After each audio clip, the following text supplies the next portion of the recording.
welcome to my YouTube channel. Assalamualaikum warahmatullahi wabarakatuh. Salam kenal, nama saya Sri Amelia B. Munarfa dari Universitas Negeri Gorontalo, Prodi Akuntansi.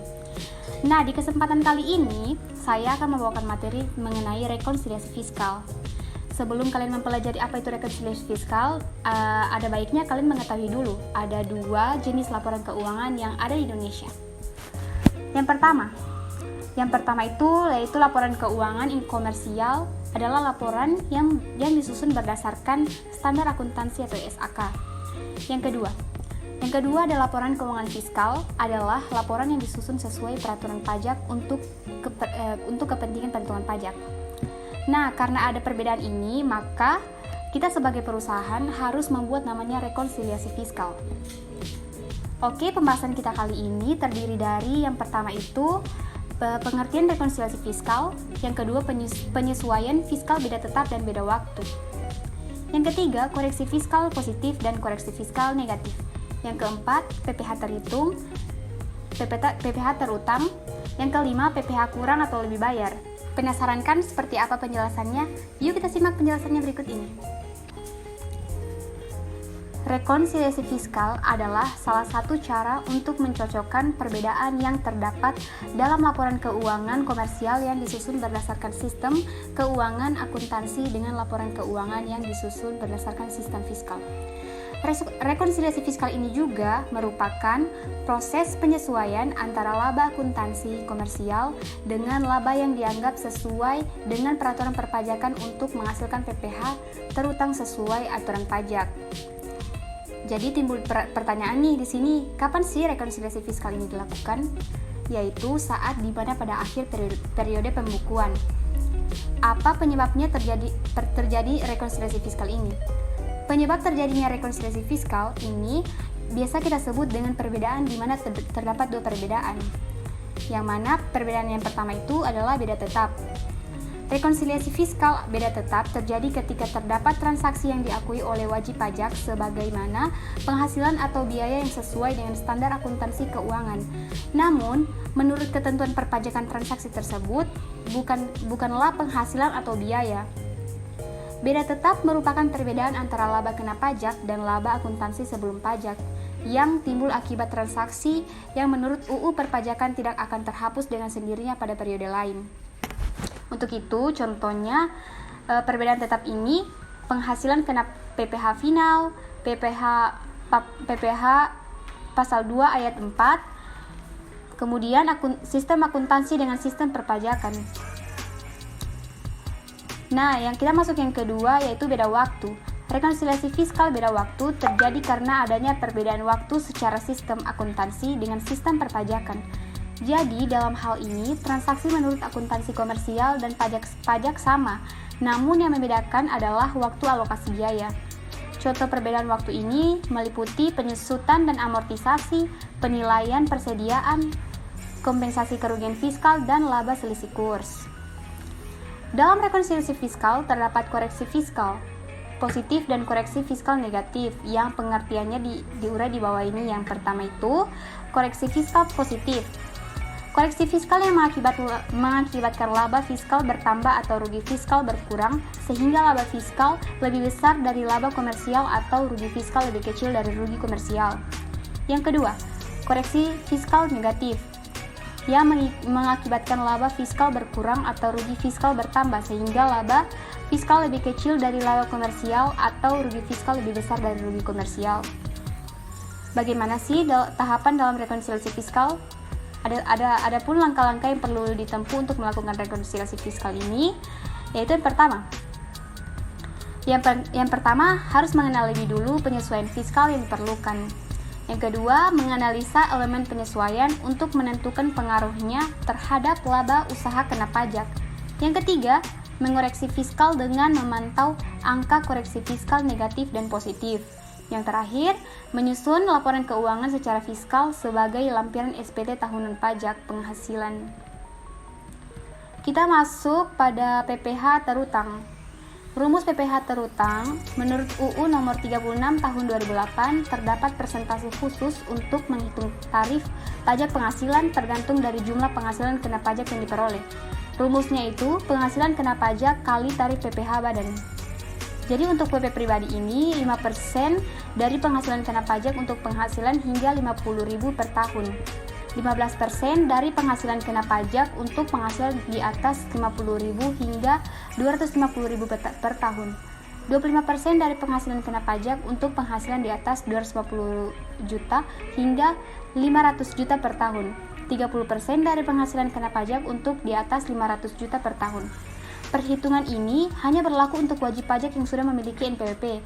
Namun, wajib pajak tanpa NPWP harus membayar tarif 20% lebih tinggi dari yang wajib pajak dibayarkan yang memiliki NPWP. Materi yang terakhir, PPh kurang bayar harus sudah dilunasi sebelum dikeluarkannya SPT. Jika terdapat PPh kurang bayar, wajib pajak berkewajiban untuk melunasi kekurangan dari pembayaran pajak yang terutang sebelum dikeluarkannya SPT pajak penghasilan. Jika tahun buku sama dengan tahun kalender, kekurangan dari pajak tersebut harus sudah dilunasi paling lambat 31 Maret untuk wajib pajak orang pribadi atau 30 April untuk wajib pajak badan, sesudah tahun pajak berakhir. PPh pasal 29 wajib disetor dengan menggunakan surat setoran pajak, yakni paling lambat sebelum SPT tahunan dilaporkan pada kantor pelayanan pajak ataupun pada akhir bulan ketiga tahun pajak berikutnya bagi wajib pajak orang pribadi. Sementara bagi wajib pajak badan, penyetorannya dilakukan paling lambat pada akhir bulan keempat tahun pajak berjalan berikutnya. Baik, untuk lebih jelasnya kita akan membahas tentang contoh soal perhitungan rekonsiliasi fiskal berikut ini. Ya, jadi kita masuk ke contoh latihan soal rekonsiliasi fiskal. Di sini ada PT Lenhart. Ini berupa laporan keuangan komersialnya pada tahun 2018 ya, teman-teman. Nah, di sini ada informasi tambahan yang berguna untuk menentukan apakah suatu item itu mendapat koreksi fiskalnya, kemudian diminta membuat rekonsiliasi fiskal untuk PT Lenhart tahun 2018 dan menghitung juga menghitung PPh terutang dan PPh kurang lebih bayar. Begitu. Nah, bisa teman-teman lihat di sini ya. Di sini ada penjualan sebesar 44 miliar sampai penghasilan sewa bangunan 180 juta. Itu catatan menurut akuntansi komersial. Jadi teman-teman harus pahami dulu nih soalnya dan diidentifikasi ya. Langsung saja kita masuk ke informasi tambahan. Yang pertama ini ada pembelian barang termasuk PPN. Ini nih, nomor 1. Nah, jadi di dalam akuntansi pembelian itu tidak dibolehkan adanya unsur PPN di situ. Jadi harus harga pokoknya ya tanpa termasuk PPN. Kita lihat pembeliannya di sini ya. Pembelian. Nah, ini akun pembelian. Laporan keuangan komersialnya ini sebesar 22 miliar. Jadi supaya tidak termasuk PPN ini harus dibagi 110%.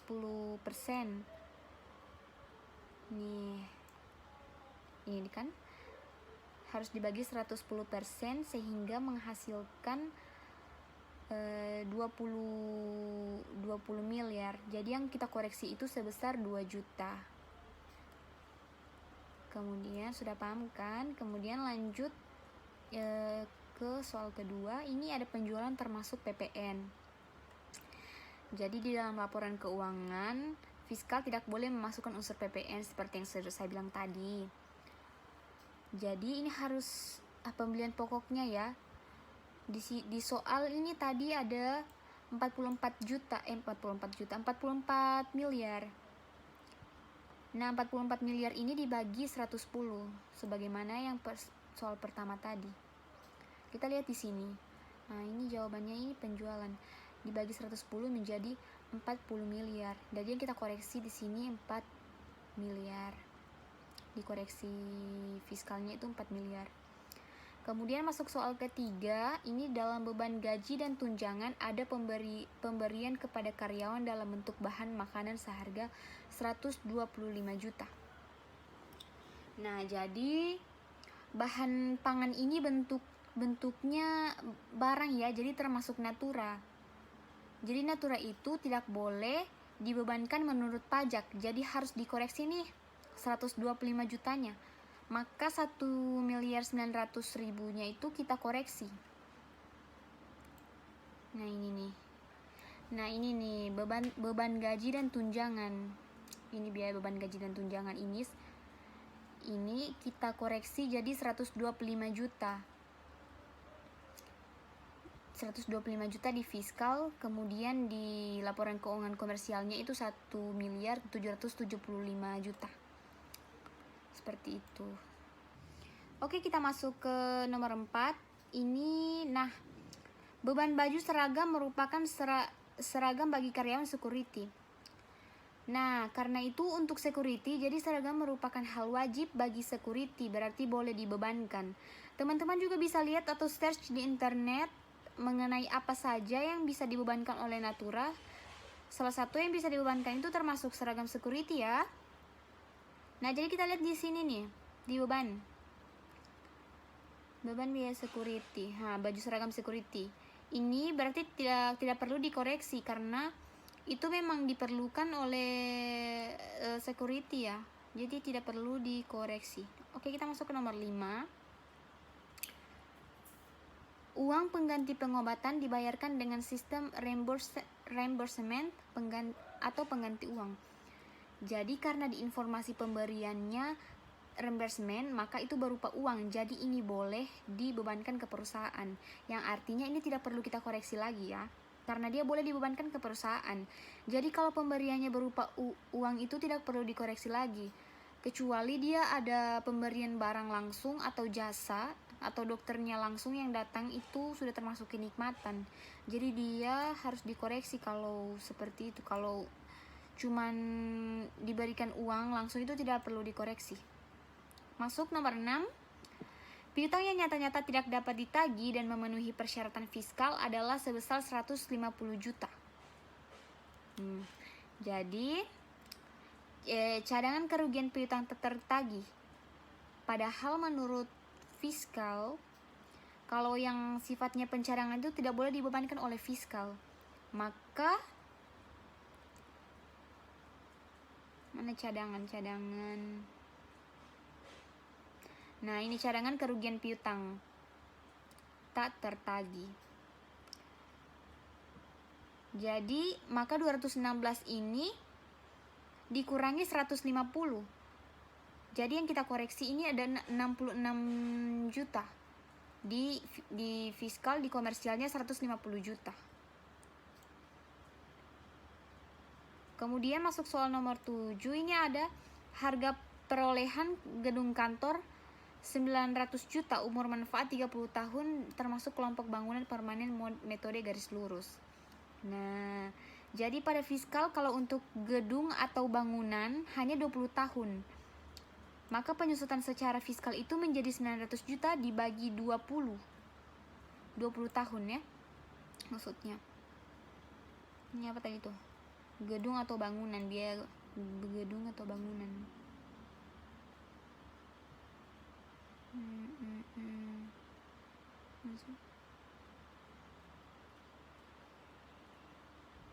Nah, ini ya.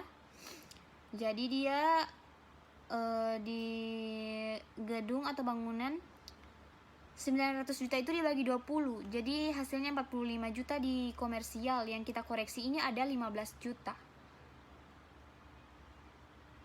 Kemudian yang ke-8, peralatan kelompok 2 ini dibeli tanggal 1 Januari 2016 sehingga 60 juta tanpa nilai sisa dengan umur manfaat 5 tahun dan penyusutan menggunakan metode garis lurus.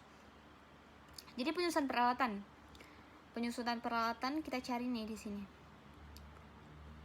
Penyusutan peralatan. Nah, ini penyusutan peralatan. Jadi kalau kelompok 2 berarti 8 tahun. Maka menurut fiskal penyusutannya itu 60 juta. 60 juta itu dibagi 8 tahun jadinya 7.500.000. Ini di komersial, dan yang kita koreksi ini 4.500.000 pada fiskal. Nah nih, oke. Jadi inventaris itu dia 40 juta, dia masuk ke kelompok 1 ya. Berarti kan 4 tahun, 40 juta dibagi 40 menurut fiskal bebannya berapa tuh? 10 juta ya. Ini inventaris, beban inventaris. Kita lihat beban inventaris di sini. Nah ini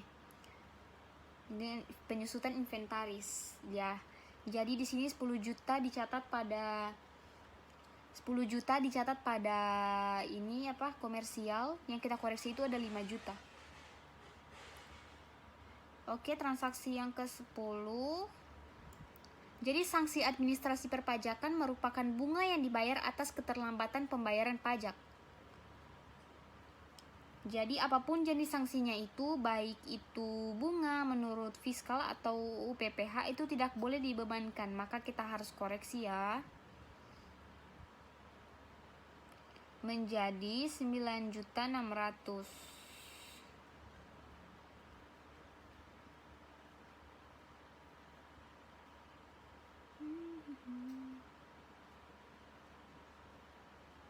Ini administrasi pajak menjadi 9.600.000. Maka kalau di komersial itu tidak ada, tidak perlu dicatat. Nah ini yang transaksi ke-11. Beban kendaraan merupakan beban BBM dan perawatan untuk sedan milik perusahaan. Biaya entertainment yang tidak ada daftar nominatifnya. Oh salah. Sorry. Jadi kita baca nomor 11 dulu ya. Beban kendaraan merupakan beban BBM dan perawatan untuk sedan milik perusahaan. Nah, kalau ada telepon seluler atau sedan milik perusahaan, maka beban penyusutannya hanya separuhnya atau 50%. Jadi mana ya beban kendaraan? Ini nih. Beban kendaraan. Jadi 128 juta itu kita harus koreksi 50%-nya, jadi menjadi 64 juta yang kita koreksi. Di sini juga 64 juta karena dia dibagi 50%. Oke, yang ke-12 ini biaya entertainment yang tidak ada daftar nominatifnya sebesar 12 juta. Kita lihat di sini nih biaya entertainmentnya.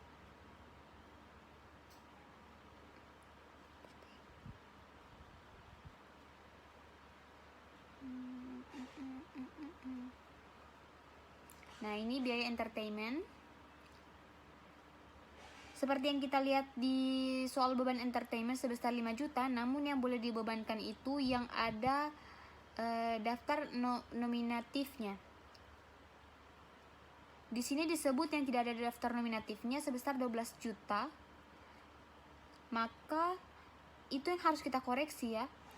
Jadi yang ada nominalnya itu hanya 3 juta. Itu dimasukkan di laporan keuangan komersial. Ini biaya entertainment. Kemudian lanjut. Oh iya.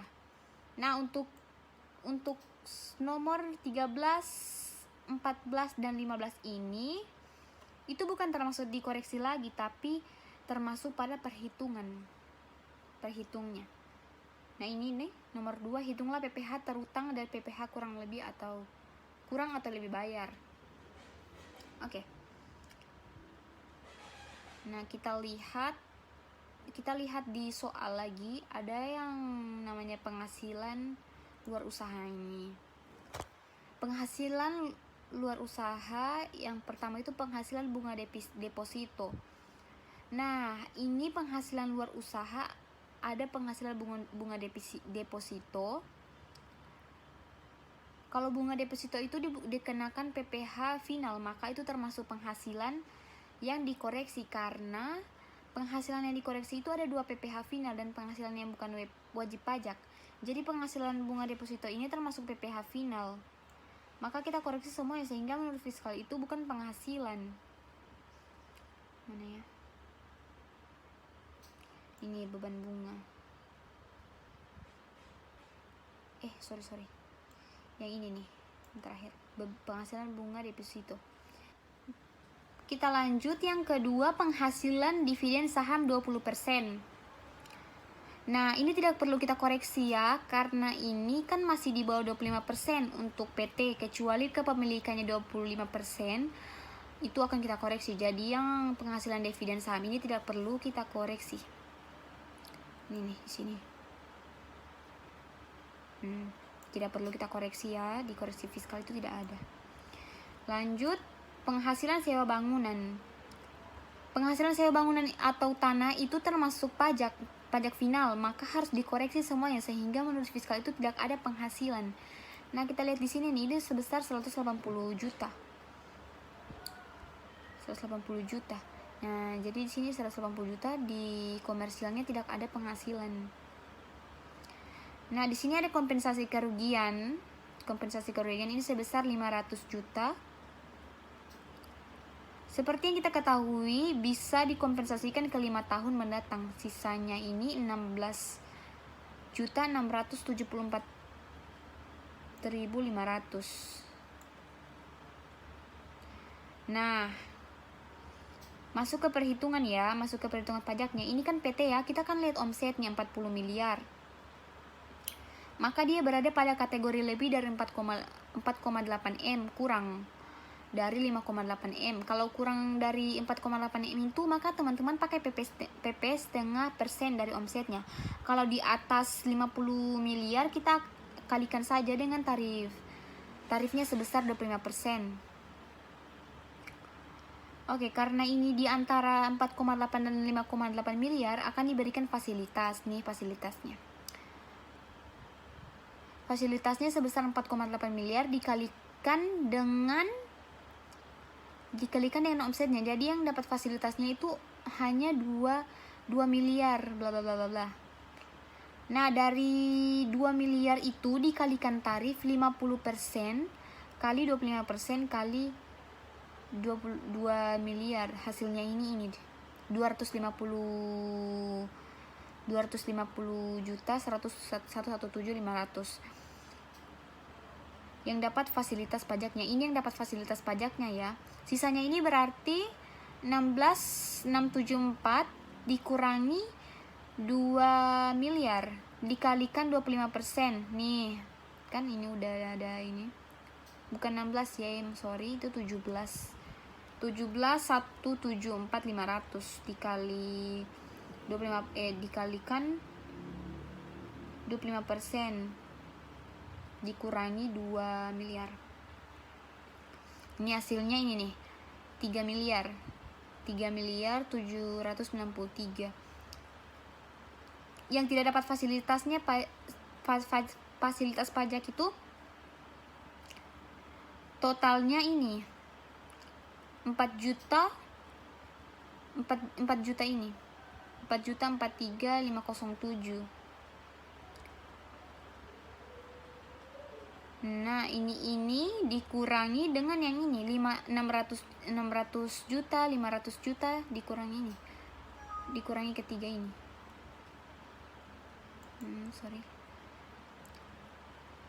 Maka hasilnya ini 3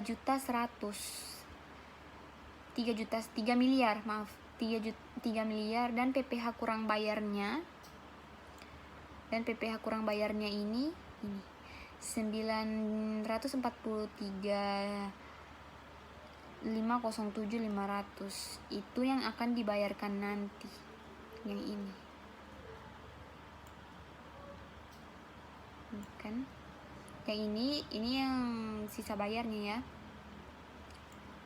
Oke, karena sudah selesai, sampai situ pembahasan saya mengenai soal. Terima kasih.